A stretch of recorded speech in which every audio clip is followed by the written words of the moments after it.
अरे मी तुला घरभर हुडकते आणि तिथं आलेस होय. चल की जायचं नाही का फिरायला? अरे चल की, उगा उशीर व्हायला नको. चल. उशीर व्हायचा बाकी राहिलाय का अजून? अरे बाबा चिडलास वाटतं. नंतर काय हसू? थोडं तुझं थोडं माझं असं म्हणाली होतीस ना, आणि सगळं स्वतःच्याच मनाचं केलंस. माझं काय? अरे जे माझं ते तुझं, मग सगळं तुझंच झालं की. मी मंत्री पाटलांच्या घरी आहेस म्हणून राजकारणी बोलू नकोस तू. सगळं तुझ्याच मनाचं केलंस, माझ्या मनाचं केलंय. मला बरोबर कळते तुझं राजकारण. मला राजकारणातलं काही कळत नाही बघ पाहिलं, पण मला माझं माणूस खुश पाहिजे एवढं कळते. माझं माणूस खुश असलं पाहिजे, हसायला पाहिजे, राग अजिबात नाही पाहिजे. सांग काय केलं हसशील तू? कसं जाईल तुझा राग? हा राग जाणार नाहीये. अरे असं कसं? भावी मुख्यमंत्र्यांच्या चेहरे राग नाही, हसू पाहिजे, हसू. सांग काय केलं हसशील तू? पायलट तुला चॉकलेट देऊ नका? मग गोड शिरा? अगं बाई, राग बघ कसं आले नाकाच्या शेंड्यावर. नाक नाही गाजरच झाले जणू. अहो हसा की मुख्यमंत्री साहेब, जरा हसा, उली उली हसा. तुमची जनता तुमच्या हसूसाठी वाट बघते बघा.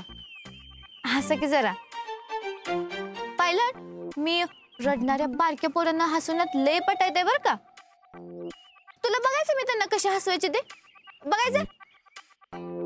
ये बघ हस, हस, अरे हस की. मी काय लहान नाहीये. मग मी तर कुठं आहे, पण मला होतात बाबा गुदगुल्या. तुला खरं वाटत नाही? बघायचं तुला, बघायचं. कर मग मला गुदगुल्या.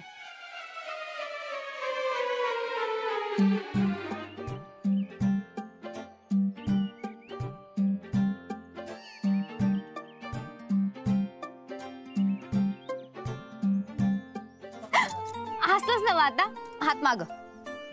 चल आता जाऊ फिरायला. सुमे की राजकारणी झाली असं तू?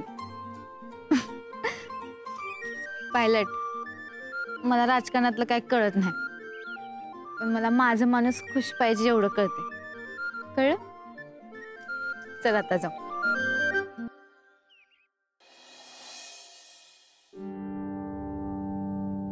नमस्कार साहेब. नमस्कार. बसा ना तुम्ही. कसं काय झालं मुंबई दौरा? मुंबई दौरा ना? मुंबईचा दौरा काय होतच राहणार मुख्यमंत्री झाल्यावर.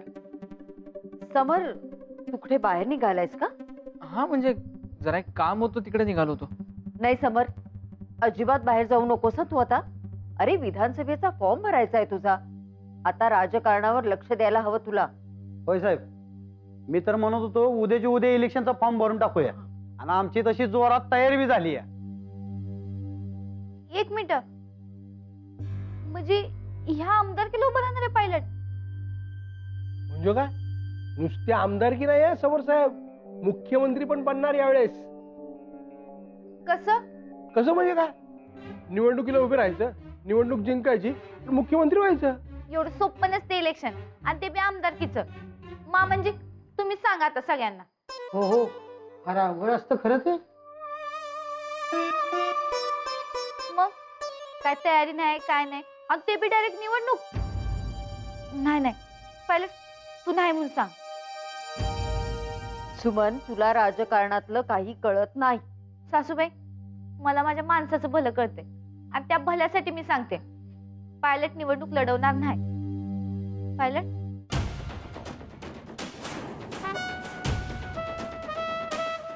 समर निवडणूक लढवणार आणि मुख्यमंत्री होणार. समर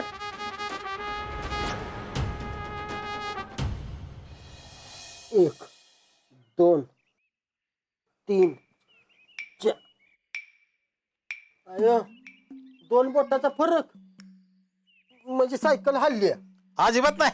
नाही काय नाही थांब जर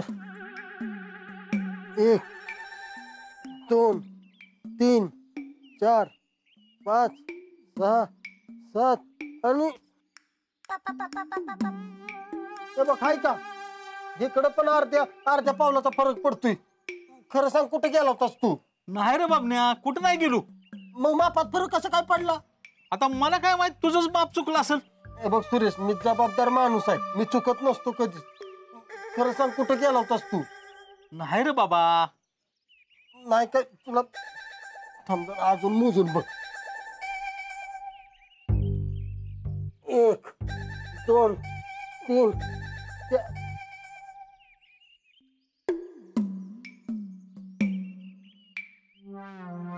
तुम्ही तुझी लावलेली सायकल हल्ली आहे म्हणजे सुरेश 100% बाहेर गेला होता. मला डाऊटच आहे बघ. अरे नाही बाबन्या, मी कुठे गेलो? कुठं नाही गेलो.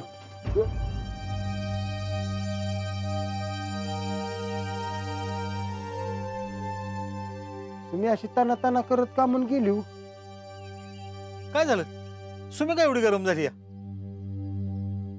आणि मम्माचा आणि तिचा जरा वाद झालाय. वाद म्हणजे भांडण? काय झालं नेमकं? काही नाही, विधानसभेचा फॉर्म भरायचा विषय निघाला तर सुमीनं सगळ्यांना देखत मला सांगितलं की भरायचा नाही म्हणून. बोंबला मग मग काय, मम्मा म्हणाली की मी उभं राहणार. मग तुम्ही काय म्हटलं? मी काय म्हणणार आहे, मी अडकलो ना दोघींमध्ये. मम्माई चिडली आणि सुमी. साहेब सुमीने लई मोठा गोळ घातला की. हो ना, नाही म्हणजे तिने तिचं मत मांडायला काही हरकत नव्हती, पण सरपंच सुद्धा आले होते. अयो साहेब, अयो तर लईच मोठा गोळ घातला की हो. आता तेच तर कळत नाहीये ना. सुमीला समजवायला गेलं तर ती ऐकतही नाहीये. मग शेवटी संध्याकाळचं जेवण बनवायचं म्हणून ती इकडे आली. तरी बरं सायकल इथेच होती, नाहीतर मलाही सोडून आली असती. सुरेश आता काय खरं नाही. ताई मॅडम जाळच काढत असतील बंगल्यावर. माझ्यावर पण भडकली ती.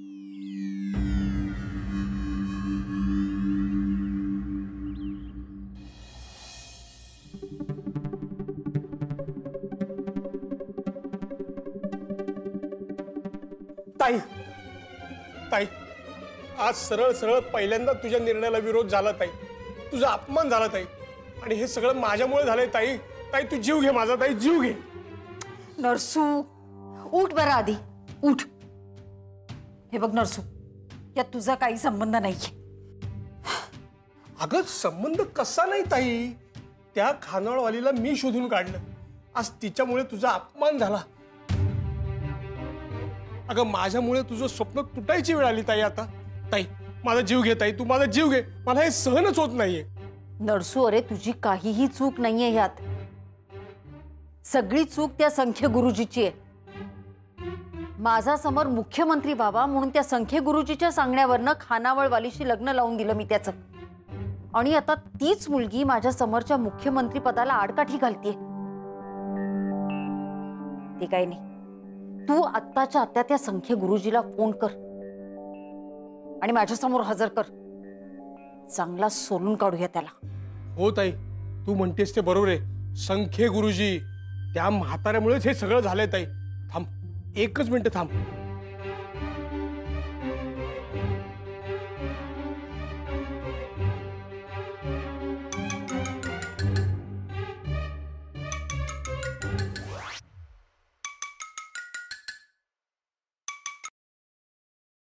हां बोला मामासाहेब. काय संख्ये गुरुजी, आमची रमी विस्कटून तुमचं पान कुठे फिरतंय? काही नाही, पूजेला चाललोय. ताबडतोब बंगल्यावर या, तुमची पूजा घालायची आहे. अहो काय झालं मामासाहेब? काय झालं काय संख्ये गुरुजी? अहो समर साहेबांचा विधानसभेचा फॉर्म भरायचा होता. तुम्ही शोधून दिलेल्या पानाने आडकाठी घातली त्यात. अहो समर साहेब मुख्यमंत्री बनावे म्हणून लग्न लावून दिलं ना त्या खानावळीशी. पण आता तीच नाही म्हणते. तुमचं पान नाही म्हणते, आता काय करायचं सांगा. ती काही म्हणू द्या तो, आपण कशाला ऐकायचंय तिचं? तिचं फक्त नशीब पाहिजे आपल्याला. आणि मी काय म्हणाल होतो की मुलाला मुठीत ठेवा म्हणून, काय मॅडमनी ठेवलं मुठीत? नाही ना. मग ताई मॅडमनी जर मुठीत ठेवलं नाही तर मुख्यमंत्री पदाची रमी बसणार कशी? मुलाला मुठीत ठेवा आणि मुलीचा होकार मिळवा, मग समर साहेबांची रमी बसणार म्हणजे बसणार. आधी ते काम करा आणि मग मला सांगा. ताई, समरला मुठीत ठेवायला पाहिजे, हा एकच उपाय आहे असं सांगतोय हा संख्य गुरुजी. आणि खानावळीचा इलेक्शनला होकार पण पाहिजे असं म्हणतात संख्य गुरुजी. तरच सगळं ओके होईल. त्याची काळजी तू नको करूस, ती जबाबदारी माझी. समरचा होकार मी मिळवते आणि त्या खानावळवालीचा होकारही तोच घेऊन येईल.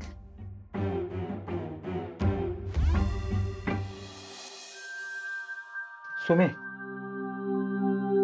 अगं सासूच्या मनावर काय करू नये ग. अगं मान राखावं मोठ्यांचा. मी कोणाचा अपमान केला नाही. पायलट, मी केलाय का कुणाचा अपमान? मग राहू दे की उभं साहेबासनी ग. अरे कशाला, काय गरज नाही. तुला गरज नाही पण ताई मॅडमची गरज आहे की. कसं समजून सांगू तुला साहेब, तुम्ही तरी सांगा की समजून. सुमे, अगं मी मुख्यमंत्री बनावं हे मम्माचं स्वप्न आहे, माहितीये ना तुला. माहितीये की, पण मी नाही पण म्हणत नाही त्याला. मग होय म्हणून टाक की. हे बघ, जर तू नाही म्हटलीस ना तर मी निवडणुकीला नाही उभं राहणार. हा म्हणते होय, तुम्ही राहा उभं. मी होय म्हणणार नाही. अगं पण का? सुरुवातीला शेवट नका. आता तुम्ही सगळे सांगा, पायलटनं आज पत्र काय केलंय? अगं आता एवढं परदेशात शिकून आले की जावं आपू. शिकून आलाय हे वेगळं, राजकारणातलं काय केलंय, लोकांसाठी काय काम केले त्यानं? असं कसं आरोग्य शिबिर केलं नाही होय गोरगरीब लोकांच्यासाठी?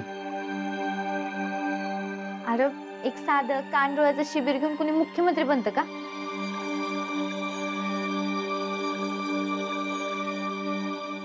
आता हे बघा, हे असं शिबिर घेऊन कोणी मुख्यमंत्री बनलं असतं तर आज सगळीच मुख्यमंत्री झाली असती. पायलट, तूच सांग, तू एवढं परदेशात जाऊन इमान का शिकलास? इमान चालवायचं तर काहीतरी अभ्यास पाहिजे म्हणून शिकलास का नाही? आता मला इमानातलं काय माहित नाही, पण जर उद्या तात्यांची इच्छा म्हणून मी इमान चालवाय बसले तर काय होईल? आयो, इमानासकट भुईवर आपटशील की तुम्ही. आपटायचं राहिलं लांब, आधी ते वर घेऊन जात तर आलं पाहिजे का नको? हा पॉइंट आहे बर का. हेच म्हणते मी. हे बघ पायलट, तुला राजकारणातलं काय माहित नाही, तू लोकांसाठी काय काम बी केलं नाही, मग लोक तुला का मत देतील? मला पटतंय का तुझं? मी मम्माला शब्द दिलाय. हे बघ पायलट, तू मुख्यमंत्री बनणार ह्यो शब्द दिलाय, कवा बनणार ह्यो कुठे दिलाय? म्हणून म्हणते तू आधी काय तर काम कर आणि मगच उभं राहा. हे असं कोरी पाटी घेऊन जर उभं राहणार असेल तर मी कधीच होय म्हणणार नाही. मग तू गावच्या टाकीवरनं उडी जरी मारलीस आणि जीव जरी दिलास तरी बी नाही. चला जावा आता, मला काम करू द्या. उगा मला समजत बसू नका इथं, जावा. सुमी, अगं पण ताई मॅडम. हे बघा, मला जे वाटते ते मी सांगितलंय, त्यांना ते पटत नाही त्याला मी काय करू? मला जे वाटते ते मी करते, त्यांना जे वाटते ते त्यांना करू दे.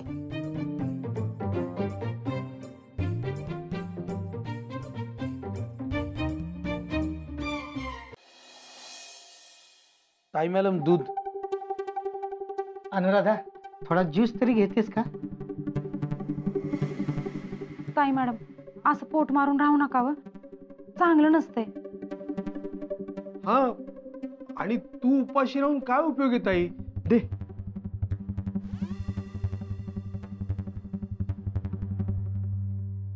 मम्मा, समर, अरे बरं झालं बाबा तू आलास. बघ ना ताई कशी करते, काय खात नाहीये, पीत नाहीये. नरसू, मी एकदा सांगितलं ना, जोवर मी सांगितलेलं समर काही ऐकत नाहीये तर मी काही खाणार नाही की पिणार नाही. मम्मा तू प्लीज असं करू नकोस. सुमन, अगं तू तरी समजाव समरला, त्याला सांग ना इलेक्शनला उभा राहा म्हणावं. मामासाहेब, अहो मीच निवडणुकीला उभं राहू नका म्हणले. अगं तेच, मग आता उभं राहायला सांग की समरला. मम्मा सुमी म्हणते ते बरोबर आहे. अगं जर मी अजून कामच केलं नाहीये काही तर मी कसा जिंकेन? त्यापेक्षा आपण पूर्ण तयारी करून उतरूया ना. समर, तुझा माझ्यावर काहीच विश्वास नाहीये का? मी यांना मुख्यमंत्री केलं तर तुला का नाही करू शकणार? आणि तू मला प्रॉमिस केलं होतंस ना, राजकारणात उतरेन, निवडणुका लढेन, मुख्यमंत्री बनेन. मम्मा अगं मी नाही म्हणतच नाहीये, फक्त यावेळी उतरण्याऐवजी पुढच्या वेळी उतरूया असं म्हणतोय. ठीक आहे, तुझा निर्णय झालाच आहे तर चर्चा करण्यात काहीच अर्थ नाहीये. सासूबाई, तुम्ही दोन्ही वेगवेगळे विषय एकमेकात घुसवायला लागलाय. जेवणावर राग काढू नका की. आता मी काय करायचं हे तू मला शिकवणार आहेस का? सुमे तू गप्प बस. अरे नाही पायलट, मला जे मनापासून वाटते तेच बोलते मी. अगं पण मोठ्यांचा मान राखणे वगैरे तुला काही कळतं की नाही? मामासाहेब, खोटा मान जपण्यापेक्षा माणसाचं मन जपावं. हेच हेच तू ताईचं मन दुखावलंयस. नाही, मी सगळ्यांदेखत निवडणुकीला नाही म्हणाले म्हणून त्यांचा मान दुखावलाय. सुमन, सुमे गप्प बस ना प्लीज. सुमी जा, तुझ्या खोलीत जाऊन आराम कर जा.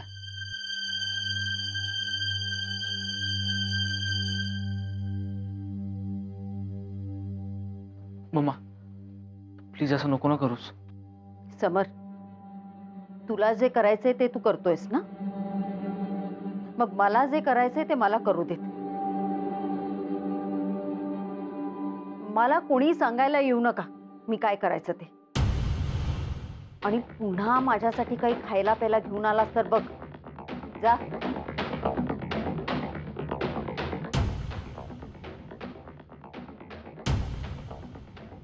काय काय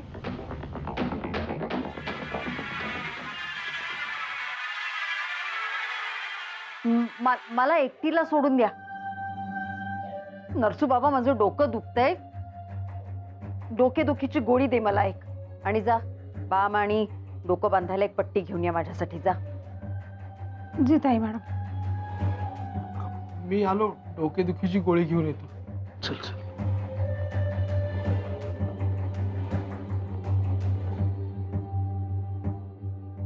समर, मला आराम करायचा आहे. तू गेलास तरी चालेल.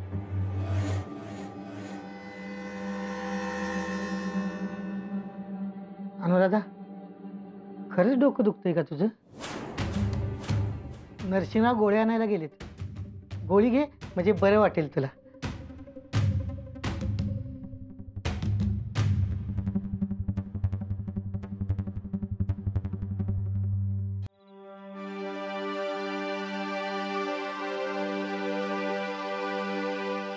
समर, समर, तू अनुराधाची अजिबात काळजी करू नकोस. अरे ती जरा आता रागात आहे. डॅडी इकडे मम्मा माझ्यावर चिडली, तिकडे सुमी गुस्सात आहे. मी पुरता अडकलोय हो. काय करू मी? अरे हीच तर वेळ आहे शिकण्याची. त्यात या दोघी एकमेकाच्या विरोधात, मग काय विचारच नकोस. तेच तर ना. बरं दोघी नाही वाटतं की आपलंच बरोबर आहे. अरे आई म्हणून अनुराधा तुझ्यावर हक्क गाजवते आणि सुमी बायको म्हणून तुझ्या भविष्याची काळजी करते. आणि नेमकं दोघींची मतं एकमेकांच्या विरुद्ध आहेत. म्हणजे काळजी दोघींना आहे, पण दोघी दोन टोकाला आहेत आणि मी मध्ये. आता या दोघींनाही तुझी काळजी वाटते, हा झाला त्यांचा पूरकपणा. आणि या दोघींनाही माझंच ऐकावं असा त्यांचा हट्ट आहे ना, तो त्यांचा मारकपणा. मग मी आता काय करू तुम्हीच सांगा. तिकडे मम्मा काही न खाता पिता उपाशी बसली. तो प्रश्न तर सोडवला पाहिजे ना. तो कसा सोडवायचा? तुला सांगू का, माझ्या आजवरच्या अनुभवावरून सांगतो, अनुराधा अजिबात मागे हटणार नाही. सेम सुमीच आहे, तीही मागं हटणार नाही. अहो पण दोघींपैकी एकानं माघार घेतली पाहिजे ना, तर प्रश्न सुटेल. पण कोण माघार घेणार? बघा मला दोघेही सारखे आहेत, पण मी नेमकी बाजू कोणाची घ्यायची? तुला सांगितलं की कुणाचीच नाही. मग प्रश्न कसा सुटणार? अरे हेच तर शिकायचं आहे तुला. तुला थोडस राजकारण खेळावं लागेल. खेळशील? राजकारण? हो,